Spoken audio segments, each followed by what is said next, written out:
Doing business in Africa. You can't afford to be without Africa Investor.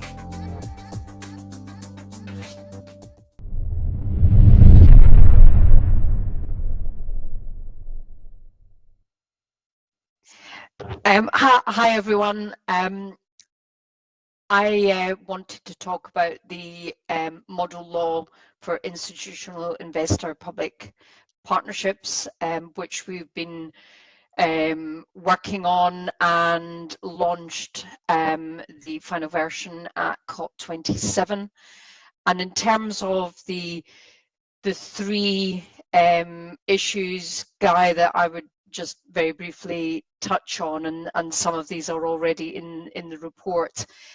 From a legal and regulatory perspective, there is, of course, the need for any particular country to be ready for investment, and that readiness for investment in a legal regulatory context could be things associated with rule of law, fraud and corruption, dispute resolution, sanctions, ESG considerations, control of crime and corruption. So I'd say that's at the base level, and that actually cuts across all sectors, not just the water sector.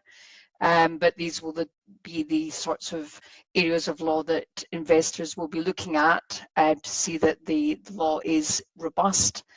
Second level is then the regulations relating to the sector.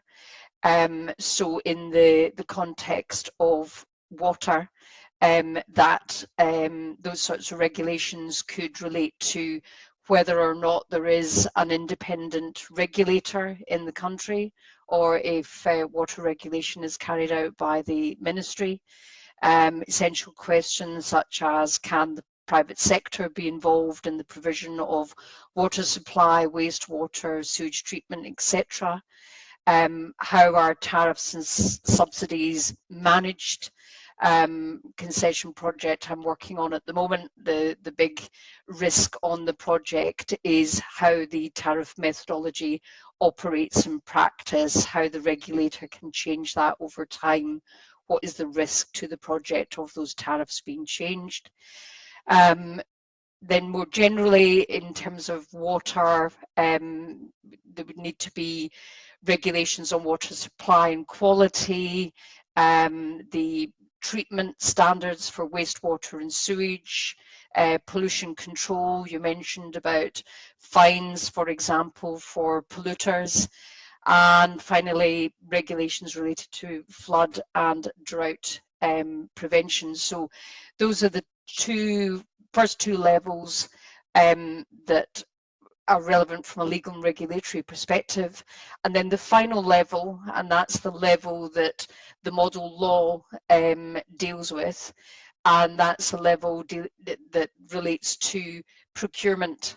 And something that, and I did have opportunity to have a brief look, Guy, at the report this morning, and it struck me that there's a lot that has already been identified in terms of the enabling environment. But in terms of the procurement of projects, my concern would be that because we don't have much time before 2030, that we will get that we will work on the enabling environment. But what we need to do, I'd suggest, in parallel, is to work on the procurement strategy and models for bankable water projects.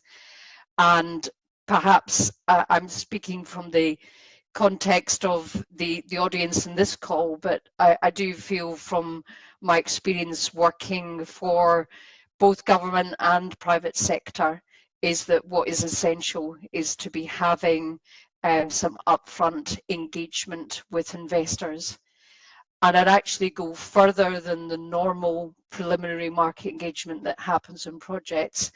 I would actually be suggesting that, given that we know that there is a funding and financing gap, that as a given, governments should be able to work with investors upfront to actually design projects which are of the scale and type required to allow institutional investment to take place.